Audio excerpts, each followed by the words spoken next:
नमस्ते, मी यासिन पटेल आणि प्रथमतः मी आमचे माजी विद्यार्थी मिस्टर शेफ अरविंद सगरे यांचं मी साई सम्राट संस्थेकडून स्वागत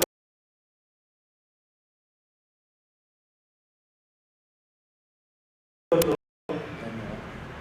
आणि very good afternoon to you. Sai Samrat संस्थेचे विद्यार्थी असून संस्थेमार्फत तुम्ही मॉरिशसला गेलेला होता आणि आता सध्या तुम्ही स्पेनला जाणार आहे.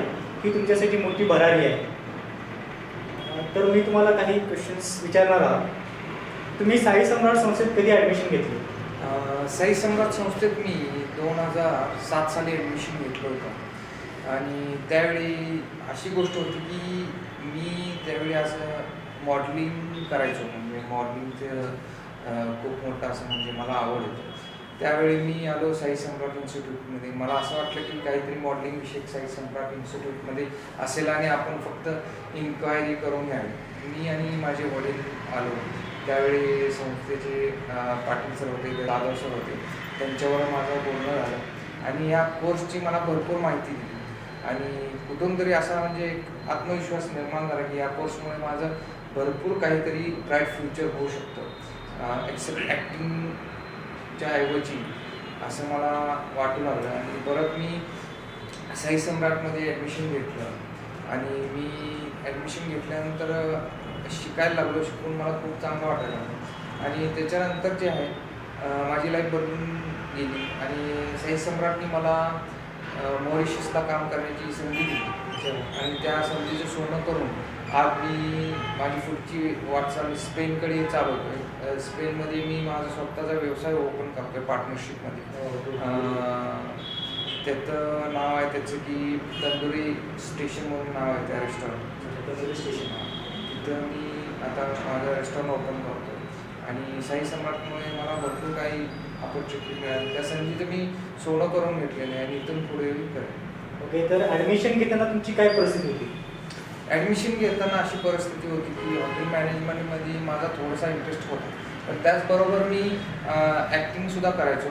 बऱ्याचशा ॲक्टिंगची पण आवड होती आणि नंतर ॲक्टिंग नंतर साई सम्राटमध्ये मी आलो आणि माझे काका म्हणजे विजयांना सगळे ते कवटेमंगाळचे कारखान्याचे चेअरमन आहेत. आता सध्या ते नाही आहेत आपले, तर त्यांच्यामार्फत मला साई सम्राट इन्स्टिट्यूट सुचवली गेली आणि मी साई सम्राट इन्स्टिट्यूटमध्ये आलो. ॲडमिशन घेताना थोडीशी घाबरण्यासारखीच परिस्थिती होती की यात करिअर होईल का, यात सगळं होईल का. तर गैरशील पाटील सरांनी मला, जाधव सरांनी समजावून भरपूर सांगितलं आणि तसंच काहीतरी चांगलं घडते माझ्या आयुष्यात असं मला आता अनुभूती येते. आणि त्यावेळी अशी परिस्थिती की बऱ्यापैकी त्यावेळी कवटेमंगाळ दुष्काळ असा होतो आणि भरपूर फायनान्शियल कंडिशन थोडीशी मागे पुढे होती.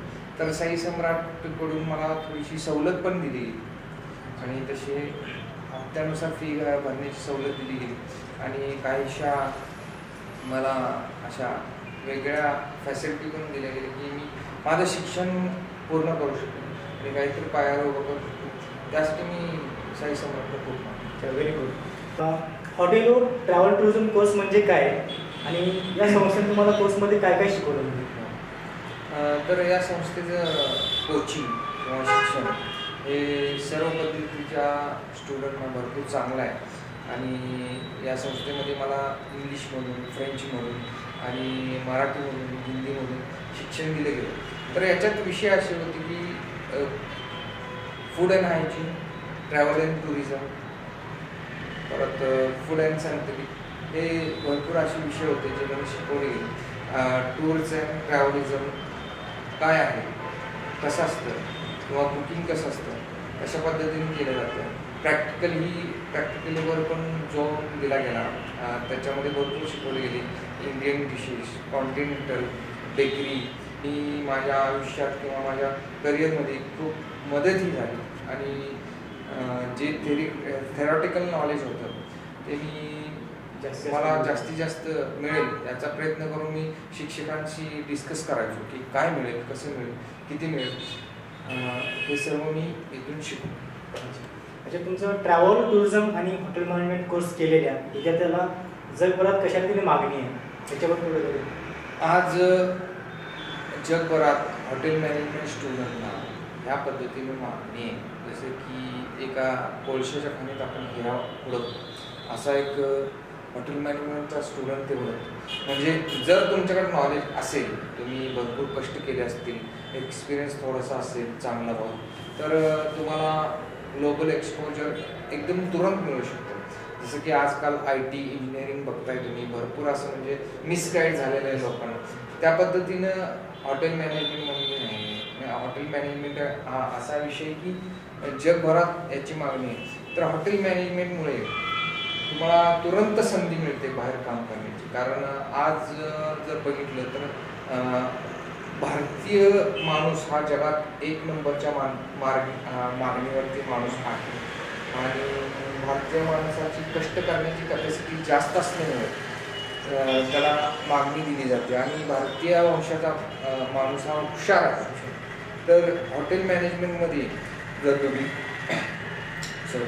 एक्झॅक्टली नॉलेज घेतलं आणि एक्झॅक्टली सगळं करत गेलं तर तुम्हाला भरपूर मागणी. जसं की मी साई सम्राटतर्फे मॉरिशसला गेलो, आता स्पेनलाही जाणार. तर ही सगळी माहिती म्हणजे हे सगळं भरपूर मागणी. स्टुडंट लोक निश्चितपणे हॉटेल मॅनेजमेंट करून अगदी थोड्याशा कालावधीत परदेशात जाऊ शकतात. कारण परदेशामध्ये अशी अवस्था आहे की इंडियन फूडला एवढी मागणी की टेस्टी फूड म्हणून ओळखलं जातं. आणि ते फूड सगळीकडे सर्व करावं लागतं. त्याच्यासाठी शेफ लागतात, मग इंडियन स्टीवर्ड्स लागतात आणि इंडियन वेटर्स, कॅप्टन्स लागतात. तर भरपूर प्रकारच्या अशा ऑपॉर्च्युनिटी मिळू शकतात की आपण जेणेकरून ग्रामीण भागातली मुलं ओढली जातात. आणि साई सम्राटला मी या गोष्टीत 100पैकी 100 होतो की आजपर्यंत त्यांनी ग्रामीण भागातल्या मुलांना 100पैकी 100% जॉब दिलेला आहे. त्याची संधीचे सोनं पण झालं. हा हॉटेल मॅनेजमेंटचा आणि ट्रॅव्हल टुरिझमचा कोर्स साई सम्राटमध्येच का शिकायचं, त्याचं काय रिझन आहे? आता माझ्या अनुभवावरून सांगायचं झालं तर आज मी बघतो की महाराष्ट्रात अशा किंवा देशात म्हटलं तर चालेल की अशा खूप कमी संस्था आहेत ज्याच्यामध्ये इंटरनॅशनल एक्सपिरियन्स असलेल्या फॅकल्टीज खूप कमी आहेत. मतलब बोटावरती मोजण्यासारख्या संस्था आहेत ज्याच्यामध्ये इंटरनॅशनल एक्सपिरियन्स असलेल्या व्यक्ती खूप कमी आहेत किंवा टीचिंग स्टाफ खूप कमी आहे. आणि इथं जे आहे मुलांना जे आहे साई सम्राट इन्स्टिट्यूटमध्ये खूपच म्हणजे माफक फी, जास्त उत्तम दर्जाचे शिक्षण दिलं जातं. आता मी इतर इन्स्टिट्यूटमध्ये बघतो की माझा आज या युनिव्हर्सिटीमध्ये 12 वर्षाचा एक्सपिरियन्स आहे. मी जग फिरून आलेले, मला अनुभव आहे. खूप साऱ्या इन्स्टिट्यूटमध्ये मला ॲज अ गेस्ट म्हणून बोलवतात. मी बघत असतो की काय इन्स्टिट्यूटमध्ये चालू आहे. तर तिथं असं चालू आहे की एका प्रकारे मुलं येतात आणि त्यांना फक्त हॉटेल मॅनेजमेंटचं सुरू केलं जातं. त्यांना इंग्लिश बेसिक, ग्रामीण भागातल्या मुलांना इंग्लिश खूप टफ जातं. तर हॉटेल मॅनेजमेंटमध्ये इंग्लिश खूप महत्त्वाची गोष्ट आहे. आणि साई सम्राट इन्स्टिट्यूटमध्ये इंग्लिश म्हटलं तर अक्षरशः ABCD टू ग्रामर सगळं शिकवलं जातं. त्याच्यामुळे इंग्लिश स्किल्स वाढतात मुलांच्या आणि मुलं इंग्लिश बोलू लागतात. आणि इतर गोष्टी म्हणल्या तर साई सम्राटमध्ये प्रॅक्टिकल्स घेतले जातात, सर्व प्रकारच्या बेसिक इन्फॉर्मेशन दिल्या जातात. बिकॉज ऑफ ज्या फॅकल्टीज आहेत त्या कम्प्लिटली एक्सपिरियन्स्ड आहेत. तर मी जसं सांगत होतो की ते साई सम्राट इन्स्टिट्यूटमध्ये भरपूर साऱ्या फॅकल्टीज आहेत ज्यांनी आपले सर आहेत ते US मध्ये त्यांनी काम केलेलं आहे. तुम्ही जसं आहे दुबईमध्ये काम केलेलं आहे. तर भरपूर अशा म्हणजे अशा ज्या गोष्टी जे फॉरेन लेक्चरर लाभतात मुलांना. जसं मी फॉरेनला राहिलो, आज आपण काही गोष्टींवरती बोललो मुलांशी, मुलांना पण खूप नॉलेज मिळतं. तर अशा म्हणजे खूप कमी इन्स्टिट्यूट आहेत जिथं तुम्हाला मिळेल की फॉरेन एक्सप्लोजर असलेल्या फॅकल्टीज शिकवतात. आणि इथं वर्गात बसून मुलांना फॉरेनचा लँड म्हणजे कसा ग्लोबल एक्सपोजर दिला जातो. त्यामुळे मुलं ग्रूम होतात, त्यांना ॲटिट्यूड्स कळतं आणि ते भरपूर पुढं जायला त्यांना फोर्स केला जातो. आणि नॉलेज आहे ते फुल करू शकतात, वडून करून घेऊ शकतात. या सगळ्या गोष्टी यातून साथ होतात. आणि मेन म्हणजे या संस्थेने खूपच माफक फी उत्कृष्ट स्टुडंट शिकवले जातात, निर्माण केले जातात, त्यांना बाहेर नोकरीच्या संधी दिल्या जातात. हे माझी साई सम्राट. मॉरिशसमध्ये तुम्हाला काय अनुभव आला आणि तुमचा त्या ठिकाणी पगार किती होता आणि आता तुम्ही स्पेनला चाललाय तर त्या ठिकाणी तुमचं काय असेल सॅलरी पॅकेज असेल? मॉरिशसच्या एक्सपिरियन्सबद्दल बोलायचं झालं, मॉरिशसबद्दल बोलण्याचं झालं तर हा एक असा देश आहे, एक आयलंड म्हणलं तर चालेल, की ज्याची 80% ही इकॉनॉमी फक्त टुरिझमवर चालते. टुरिझम हा त्यांचा मेन व्यवसाय. तिथं ऊसही उत्पादन केलं जातं. आजपासून जवळजवळ 150 वर्षापूर्वी इंग्रजांनी म्हणजे ब्रिटिश गव्हर्नमेंटने इथून महाराष्ट्रातून, बिहारमधून, झारखंडमधून जे मजूर लोक नेले होते ते आता सध्या तिथले नागरिक आहेत आणि तिथं भरपूर फ्रेंच अशी लोक आहेत, अजूनही इंग्लिश लोक आहेत तिथे. तर तो देश असा मिक्स हिंदू, मुस्लिम, ब्रिटिश, फ्रेंच लोकांचा असा देश आहे की भरपूर छान आयलंड म्हणलं तर चालेल. आणि तुम्ही बघता की हॉलिवूड, बॉलिवूडच्या 80% फिल्म्स मॉरिशसमध्ये शूट केल्या जातात आणि तिथे टुरिझमचा भरपूर चांगला स्कोप आहे. आणि मी ज्या हॉटेलमध्ये काम करत होतो that's called flame and grill hotels industry. तर त्याच्यामध्ये 100 अशा रूम होत्या, त्यातील 50 डिलक्स आणि स्वीट्स होत्या बाकीच्या. तर तिथं मी ॲज अ सूशेफ म्हणून काम करायचो. इंडियन फूड मिळायचं तिथं मेक्सिकन फूड मिळायचं, चायनीज आहे, इंडो चायनीज आहे, कॉन्टिनेंटल फूड आहे, बेकरी आयटम्स आहेत. तर या आयटम बद्दल बोलायचं झालं तर भरपूर पुष्कळ बोलू शकतो आपण. पण ॲज अ शेफ माझा एक्सपिरियन्स असा की तिथे खाणारी लोक ही भरपूर हौशी आहेत. आणि कसं मी बोलायचं झालं तर मी तंदुरी फूड घेतो, परत इंडियन फूड बनवतो, हेही खातात लोक, बेकरी आयटम्स खातात, हे सगळे आयटम्स ते खात असतात. तर मॉरिशसबद्दल बोलायचं झालं तर माझ्या फ्लेम अँड ग्रिल बद्दल बोलायचं झालं तर तिथं भरपूर साऱ्या, मी सांगितलं की तुम्हाला शूटिंग होतात, भरपूर साऱ्या सेलिब्रिटीज भेटतात. माझी भेट झालेली आपले सिंगर आतिफ असलम, ते सगळ्यांना माहीत असतं, त्यांच्यावर माझी भेट झालेली. त्यांनी माझं फूड पण टेस्ट केलं, त्यांना आवडते पनीर मटन, ते पंजाबी डिश खातात. आणि दुसरं झालं तर रवीना टंडन सगळ्यांना माहीत असतं. तर रवीना टंडन आल्या, त्यांना आपला मसाला टी खूप आवडतो, त्या टी दिवसातून भरपूर प्यायच्या. आणि माझी भेट झालेली आपली हर्षद वारसी, त्यांच्यावर भेट झालेली आपली. तेही खूप, त्यांना चिकन भरपूर आवडतं, चिकन खातात ते भरपूर प्रकारचे, चिकन तंदुरी, ह्या चिकनवरती जास्त जोर असतो त्यांना, त्या डिशेस आवडतात. आणि पंचतारांकित हॉटेल बोलायचं झालं तर तेथील चहा, वरती तुम्ही बिस्लरी बॉटल खरेदी केली त्यांना 100-200 रुपये पे करायला लागतात इंडियन करन्सीमध्ये. आणि त्याच्यानंतर चहा जरी घेतला तर 300 ते 400 रुपये पे करावं लागतात इंडियन करन्सी. तर ह्या सगळ्या गोष्टी आहेत ज्या की मॉरिशसमध्ये नाही, वर्ल्ड वाईडमध्ये तुम्हाला एक्सप्लोअर करतात आणि तुमचे करिअर घडवायला मदत करतात. हॉटेल, ट्रॅव्हल अँड टुरिझम या कोर्सवरून तुमचं नक्की चांगलं झालं आहे का?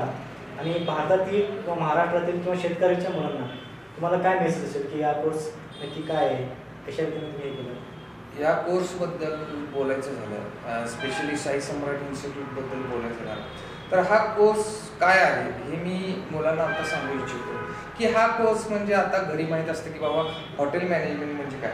आज मी एक वेल एज्युकेटेड आणि थोडीशी चांगली परिस्थिती असलेला मुलगा आहे. तर मी असं बोलेन की मी कवठेमहांकाळ तालुका, जिल्हा सांगली, माननीय विजयरावांना सगळ्यांचा मी पुतण्या. हॉटेल मॅनेजमेंटच्या कोर्सबद्दल सांगायचं झालं तर ग्रामीण भागात आपल्या कोर्सबद्दल अशी मान्यता आहे की हा कोर्स नुसता भाज्या कापणे किंवा भांडी धुणे किंवा असं लोकांना मानसिकता झालेली की या कोर्सबद्दल असं असतं. तर ही मानसिकता कम्प्लीट म्हणजे चुकीची आहे. कारण ज्यावेळी मी कोर्स केलेला गाव पातळीतून मला भरपूर असे म्हणजे टोमणे दिले जायचे, टोमणे मी म्हणून की अरे बापरे एवढ्या घरातला मोठा मुलगा हा कोर्स करतो, इथं जातो, आता याला हेच करायला होती, भांडीच घासायला होती, असं नाही. आणि आज जरी बघताय की हायवेच्या कडून अगदी छोट्याशा गावामध्ये चांगली चांगली रेस्टॉरंट उघडतात, तेही मुलं आज हॉटेल मॅनेजमेंट करूनच उघडतात. कारण हॉटेल मॅनेजमेंट ही अशी एक इंडस्ट्री आहे, हॉटेल इंडस्ट्री, जिथं तुम्ही तुमचं करिअर घडवू शकता, 100% घडवू शकता. जर तुम्ही जॉब केला तर 1 नंबर आणि बिझनेस जरी काढला तर 101% 1 नंबर आहे. आज मी बिझनेस काढतोय माझा स्पेनमध्ये. तर बोलायचं झालं तर हा कोर्स एखाद्या शेतकऱ्याच्या मुलांनी किंवा मिडल क्लास फॅमिलीतल्या मुलांनी किंवा एक चांगल्या घरातल्या मुलांनी केलाही तरी हरकत नाही, कारण या कोर्समध्ये 100% चांगलं होऊ शकतं. हा माझा स्वतःचा अनुभव आहे. हे अनुभवाचे बोल आहेत आणि या अनुभवाच्या बोलातून मी एवढंच सांगू शकतो की या साई सम्राट इन्स्टिट्यूटमधून मुलांना 100% नोकरीची हमी दिली जाते आणि त्यांना बाहेर नोकरीच्या संधी दिल्या जातात. तर त्या संधीचं ते सोनं करू शकतील असं मला वाटतं. Okay, hotel management and other course आहे, तर यांच्यामध्ये तुम्हाला काय डिफरन्स आहे आणि यामध्ये काय कुठला बेटर पर्याय असेल मुलांसाठी? आता हॉटेल मॅनेजमेंट आणि अदर कोर्सबद्दल जर बोलायचं झालं तर मी 100% मुलांना हॉटेल मॅनेजमेंट हा कोर्स सजेस्ट करेन. का तर आता इंजिनिअरिंग आणि BA BCom जर करून 100% नोकरी उपलब्ध नाही, 100% नोकरी उपलब्ध नाहीच आहे. कारण आजकाल बघितलं गेलं तर प्रत्येक गावात किंवा प्रत्येक अशा ठिकाणी इंजिनिअरिंगचे कॉलेज ओपन झालेले आहेत भरपूर प्रमाणात, तुम्ही पण बघताय. आणि ह्या इंजिनिअरिंग किंवा BA BCom करून भरपूर असा म्हणजे समाजात एक बेरोजगार निर्माण होतोय. तुम्ही बघताय की बेरोजगारी किती वाढली. पण याच ठिकाणी हॉटेल मॅनेजमेंटचा स्टुडंट परदेशी जाऊन मजल मारतो, परदेशी जाऊन काम करतो. अगदी 1 वर्षाच्या पोकरी कोर्स किंवा 2 वर्षाच्या पोकरी कोर्समध्ये तो परदेशात जाऊन एवढा 2 ते 3 लाख रुपये पगार घेऊ शकतो. तर हे मस्त आहे की ह्या कोर्समधून 100% बेनिफिट मिळणार. आणि माझं या सर्वसामान्य कुटुंबातील लोकांना किंवा सर्वसामान्य कुटुंबातील मुलांना हे सांगणं की मी शेफ अरविंद आज सांगतो की हा कोर्स कधीही केला तर तुमचं भविष्य हे उज्ज्वल आहे आणि सुस्थितीतलं आहे आणि याच्यानंतर तुम्हाला भरपूर चांगले ऑप्शनही मिळतात.